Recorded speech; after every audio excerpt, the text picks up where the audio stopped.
अस्सलाम वालेकुम। मुझे तमसील कहते हैं। अपने एक और कारलॉग के साथ आपकी खिदमत में हाज़िर हूँ और हाज़िर होने के साथ साथ बड़ी इंपॉर्टेंट चीज़ें हैं। ये जो पिछला दिन गुज़रा है वो तो पाकिस्तान तहरीक इंसाफ और उनके चाहने वालों और इमरान खान के लिए बड़ा ही शानदार दिन था। ऐसी बड़ी बड़ी ख़बरें, ऐसी शानदार ख़बरें उनके लिए आई हैं कि मेरे ख़्याल में उन्होंने मिठाई खूब खाई होगी। और चलें, इस पे तो एक अक्सर लोगों की अपनी राय है। मुझे भी ये लग रहा है कि शायद मिठाई खाने में जल्दी नहीं करनी चाहिए। ये सिर्फ तहरीक इंसाफ के लिए नहीं है, या जो फ़ैसले आ रहे हैं वो तहरीक इंसाफ के लिए आ रहे हैं, तो सिर्फ हम उनकी बात कर रहे हैं। ये दीगर सियासी जमातों के लिए भी होता है। आपको याद होगा कि बहुत सी और चीज़ों की तरह पाकिस्तान मुस्लिम लीग नून के ऊपर जब कड़ा वक्त था, जब उनके ऊपर बड़ा कड़ा वक्त था और हाथ उनके गले में डले हुए थे, तो तब भी वो छोटी मोटी इसी तरह के जब मुख्तलिफ नौइयत के फ़ैसले आते थे कोर्ट्स की जानिब से, तो वो मिठाइयाँ खा लेते थे और बाद में जो है ना वो मिठाइयाँ बदहज़मी में बदल जाती थी। बहरहाल जनाब, सबसे पहले इम्पॉर्टेंट बात जो है वो तो ये है कि मैंने, आपको याद होगा जो अपनी पिछली वीडियो थी उसमें भी ये बात कही थी कि ये जो 6 जजेस के हवाले से ख़त लिखा गया है, ये मामला इतना सिंपल नहीं है, या दोनों साइडें इसको जिस तरीके से ब्रीफ कर रही हैं या इंटरप्रिटेशन जिस तरह से कर रही हैं या परसेप्शन जिस तरीके से बना रही हैं, शायद चीज़ें वैसी ना हों। अब सुप्रीम कोर्ट की तरफ से चीफ जस्टिस जनाब काजी फ़ाइज़ ईसा साहब ने जो है वो इस पर सो मोटो ले लिया है। 7 रुकनी लार्जर बेंच जो है वो भी तश्कील दे दिया गया है और 1 या 2 दिन में इसकी बाकायदा समाअत जो है वो भी शुरू हो जाएगी। अब जब समाअत शुरू होगी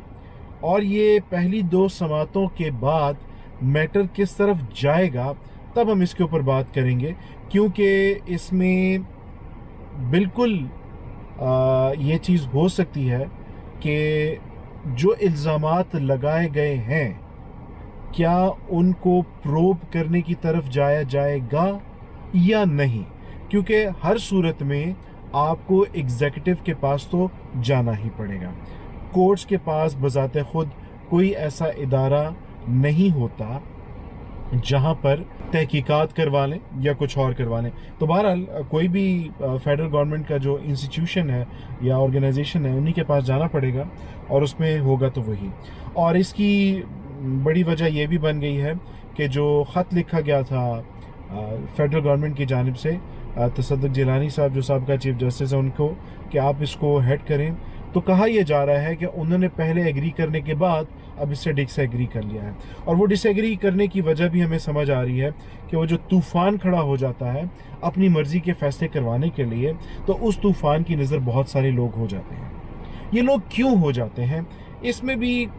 सियासी जमातों की कमज़ोरियाँ कह लें या सियासी जमातों के अपने अपने जो हैं वो इंटेंशंस कह लें। देखिए, पाकिस्तान पीपल्स पार्टी जो है उसके बारे में हमेशा से लोग ये इल्ज़ाम लगाते हैं, मैं लफ्ज़ इस्तेमाल कर रहा हूँ इल्ज़ाम का, कि वो अपने लोगों को भर्तियाँ बहुत ज़्यादा दिलवा देते हैं, मुख्तलिफ इदारों में उनकी इंडक्शंस करवा देते हैं। अच्छा, मैं इस चीज़ से थोड़ा सा इख्तिलाफ भी रख सकता हूँ, और वो इसलिए कि आपने देखा होगा कि ऐसा नहीं है कि पाकिस्तान पीपल्स पार्टी, इल्ज़ाम उनके ऊपर ये है कि वो अपने लोगों को, लेकिन मेरे ख्याल में ठीक है, ये बात तो बजा है कि वो लोगों को जॉब्स दिलाते हैं, इंडक्ट कराते हैं, या सरकारी मुलाजमीन या लोगों के लिए तनख्वाहों में बढ़ोतरी के बड़े काम करते हैं। लेकिन ये इल्ज़ाम लगाना कि सिर्फ अपने चहीतों के लिए, इसमें शायद सच्चाई इसलिए ना हो कि जो बेनज़ीर इनकम सपोर्ट प्रोग्राम है, आपने देखा कि वो अक्रॉस द कंट्री जो है वो चारों सूबों में और हर जगह पर वो चल रहा है। अच्छा, रिगार्डलेस कि जो फैमिलीज़ वो ले रही हैं, क्या वो सिर्फ पीपल्स पार्टी को वोट करती हैं या नहीं करती हैं, इसकी उस बेनज़ीर इनकम सपोर्ट प्रोग्राम की इमदाद का इससे कोई लिंक नहीं है। तो जब लिंक नहीं है तो इसका मतलब ये है कि ये इमदाद जो है वो अक्रॉस द बोर्ड दी जा रही है। अदरवाइज़ तो जितने लोगों को वो इमदाद मिल रही है, अगर वही पाकिस्तान पीपल्स पार्टी को वोट देते तो पंजाब और केपी में उनकी अच्छी खासी पोजीशन होती। दूसरी जानिब پاکستان مسلم لیگ نواز کے بارے میں کہا جاتا ہے کہ وہ سول بیوروکریسی یا جو سول انتظامیہ ہے اس میں اپنے لوگوں کو اپوائنٹ کراتے ہیں، اپنے لوگوں کی ٹرانسفرز کر کے ایڈجسٹ کراتے ہیں تاکہ ضرورت پڑنے پر اور مختلف اوقات میں ان کا استعمال کیا جا سکے۔ اور یہ بھی کہا جاتا ہے کہ پاکستان مسلم لیگ نون نے جو پنجاب میں اسپیشلی جگہ بنائی، وہ بنائی بھی اسی لیے کہ ان کا تھانہ کچہری کا جو کلچر ہے بڑا اسٹرانگ ہے۔ پاکستان تحریک انصاف کے بارے میں اب یہ بات زیادہ کہی جا رہی ہے کہ انہوں نے جوڈیشری میں، ویسے تو مجھے لگتا ہے کہ پاکستان تحریک انصاف کے جو لائک مائنڈڈ لوگ ہیں وہ تقریباً ہر ادارے میں موجود ہیں، لیکن جوڈیشری میں اسپیشلی وہ جو لائک مائنڈڈ لوگ ہیں وہ زیادہ ہیں۔ اور وہ اگر آپ دیکھیں بھی تو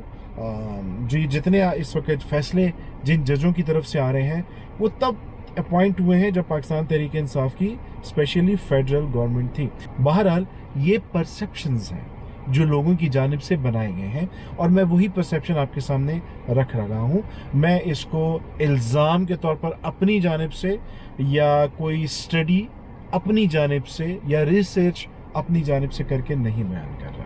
تو بات آ گئی کہ جی 100 موٹر لے لیے گا، لیکن اس پہ بھی خوش نہیں ہیں لوگ، اور کچھ کہہ رہے ہیں کہ جی فل کوٹ ہونا چاہیے، کچھ کہہ رہے ہیں کہ جی تحریک انصاف کی جانب سے کہ قاضی فائز عیسیٰ کو نہیں ہونا چاہیے۔ میں ویسے تحریک انصاف کا لفظ اس لیے استعمال نہیں کرنا چاہ رہا تھا کہ ایک سیکشن آف تحریک انصاف تو یہ کہہ رہا ہے، لیکن ان کا جو دوسرا سیکشن ہے حامد خان صاحب، وہ کہتے ہیں کہ نہیں، سیاسی جماعتوں کو تو اس میں بات ہی نہیں کرنی چاہیے، یہ تو جوڈیشل ایکٹیویزم اور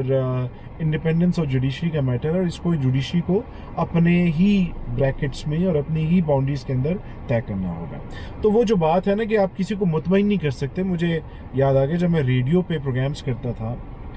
تو نا کبھی اکثر کال آ جاتی تھی کہ تمثیل بھائی آپ جو ہے نا وہ فلاں گانا چلائیں، وہ بڑا اچھا چلا دیتا تھا۔ پھر کال آتی تھی تمثیل بھائی یہ آپ نے کون سا گانا چلایا، بالکل مزہ نہیں تھا اس کو، بندہ بڑے پریشان، پائی بندہ کیا کرے۔ پھر کبھی کبھی اگر آپ ہنس کے کسی سے بات کرتے تو لوگ کہتے جی یار یہ بڑے کوئی فلرٹ نیچر کا بندہ ہے، اور اگر آپ ریزرو ہو کے بات کرتے تو لوگ کہتے ہیں یار اس کا تو ایٹیچیوڈ ہی بہت زیادہ ہے، اس کو تو نخرہ ہی بہت ہے۔ تو بندہ پریشان ہو جاتا تھا کہ یار بندہ کرے تو کی کرے۔ تو بات یہ ہے کہ آپ 100% کسی کو سیٹسفائی نہیں کر سکتے، اور کرنا بھی نہیں چاہیے۔ جو آپ کو صحیح لگتا ہے وہ کریں زندگی میں، اور جو اداروں میں بیٹھے ہوئے لوگ ہیں وہ کریں جو کتاب کہتی ہے، جو قانون کہتا ہے، جو آئین کہتا ہے، آپ اس کے مطابق چلیں۔ سسٹم میں جو چیزیں ڈیفائنڈ ہیں آپ اس کو فالو کریں۔ آپ میری پسند کو بھی چھوڑ دیں، آپ XYZ کی پسند کو بھی چھوڑ دیں، جو قانون کی کتاب کہہ رہی ہے آپ اس کو فالو کریں۔ اور اس میں نے ایک ویڈیو اپنی کی بھی تھی، انفیکٹ میرا پہلا کار لاگ تھا پراپرلی، جس میں نے بات کی تھی کہ ہمیں یہ نظریہ ضرورت کو چھوڑنا پڑے گا، ٹھیک ہے نا۔ نظریہ ضرورت یہی ہوتا ہے کہ نہیں یار دیکھو سچویشن ایسی ہے تو کوئی رستہ بنا لو، یہ لیڈر بڑا پاپولر ہے تو چلو یار اس کے ساتھ لوگوں کی سپورٹ بہت زیادہ ہے تو چلو یار کچھ کر لو۔ تو میرا اس میں پوائنٹ آف ویو یہ ہوتا ہے کہ جی کل کو تو ہمارے ہاں ہم انکار نہیں کر سکتے، طالبان جو ہیں ان کی بھی اچھی خاصی سپورٹ سوسائٹی میں موجود ہے، تو اگر ان کے آپ اس طرح کی بات میں اگر ان کے لیے مطلب یہ چیز اگر آپ لاجک کے طور پر لے کر آئیں گے تو پھر تو آپ کو کل کو تحریک طالبان اگر وہ الیکشن لڑنے کے لیے کھڑے ہو گئے تو پھر تو آپ ان کو بھی اجازت آپ کو دینا پڑے گا۔ تو نہیں، اسی لیے نظریہ ضرورت پہ کانٹا لگائیں، اور جو یہ امپورٹنٹ چیز ہے اس پہ چلیں۔ دوسری جو امپورٹنٹ ایک بڑی خبر ہے وہ ہے جناب سینٹ کے الیکشنز کے حوالے سے، اور وزیر اعلیٰ وزیر اعلیٰ خیبر پختونخوا علی امین گنڈاپور نے جو ہے وہ دھڑلہ اعلان کر دیا ہے کہ بھائی صاحب ہم حلف نہیں اٹھانے دیں گے چاہے کورٹ کا آرڈر بھی آئے، یہ الفاظ میں خود استعمال کر رہا ہوں، ہم حلف اٹھانے نہیں دیں گے ان تمام خواتین کو اور اقلیتوں کو جن کے بارے میں کورٹ نے اور الیکشن کمیشن نے فیصلہ کر دیا ہے کہ وہ کن جماعتوں سے ہوں گے، کیونکہ علی امین گنڈاپور صاحب کو یہ لگتا ہے کہ یہ سیٹیں جو ہیں وہ ان کی ہیں جو انہوں نے سنی اتحاد کونسل سے الحاق کے بعد اپنا حق سمجھتے ہوئے اس کو نومینیٹ کیا۔ اچھا، اس کی میں ڈسکشنز میں जा तो सकता हूँ, लेकिन बात बड़ी तवील हो जाएगी कि कुछ चीज़ों में वाकई पता नहीं तहरीक इंसाफ क्या जानबूझकर ऐसा करती है, या तहरीक इंसाफ वाकई में चीज़ों से नाबलद इतनी है कि उसको समझ नहीं आ रही होती वो कि क्या कर रहे हैं। क्योंकि आई पर्सनली फील कि ये जो बल्ले के निशान से लेकर आखिर तक अभी तक तहरीक इंसाफ अपना केस खुद ख़राब कर रही है, और ख़ुद वो ख़राब इसलिए कर रही है कि उनके पास बड़े मौके आए कि वो अपनी गलतियों को सुधार के अपने आप को स्ट्रीमलाइन कर लेते, लेकिन उन्होंने अभी तक नहीं किया। आप देखिए अभी रिसेंटली भी उन्होंने पार्टी के इलेक्शंस करा लिए, सब कुछ करा लिया, अभी तक उन्होंने इलेक्शन कमीशन ऑफ पाकिस्तान से पार्टी सिंबल की रिस्टोरेशन के लिए कोई प्रॉपरली बात नहीं की। मुझे ये लगता है कि अगर वो आज भी पीटीआई अपने बल्ले के निशान को रिटेन करवा लेती है, जो अब इजीली हो सकता है, तो आगे बाई इलेक्शंस आ रहे हैं, ये जो सेनेट इलेक्शंस हैं, इनमें वो बल्ले के निशान के ऊपर पाकिस्तान तहरीक इंसाफ के नॉमिनी के ऊपर वो इलेक्शन कॉन्टेस्ट कर सकते थे। और अगर एक भी बंदा तहरीक इंसाफ की जानिब से नेशनल असेंबली में आ जाए या किसी सूबाई असेंबली में आ जाए, तो वो उस रिस्पेक्टिव असेंबली में अपने वो तमाम अरकान जो इस वक्त सुन्नी इत्तेहाद कौंसिल की छतर साया में है, उन तमाम का इल्हाक जो है वो पीटीआई से कि उस रुकन के साथ करा के ईजीली अपनी पार्टी को जो है वो एज अ पीटीआई पार्लिमानी पार्टी के तौर पर वापस स्ट्रीमलाइन में लेकर आ सकते हैं। आई डोंट नो, मुझे नहीं समझ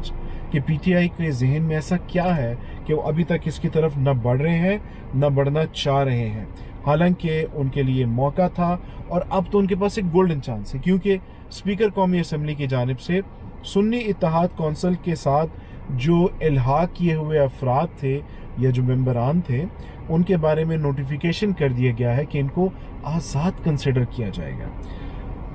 तो ये तो बहुत आसान है। मुझे इसमें एक सियासी बात हो रही है कि सुन्नी इत्तेहाद को आज भी, जब सेनेट के इलेक्शन से पहले स्पीकर ये जो वज़ीर आला केपी हैं,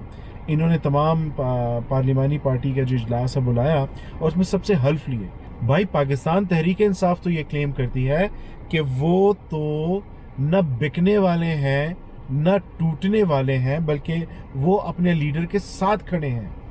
तो क्या वजह है कि हर बार जब लोग टूटते हैं, जब लोग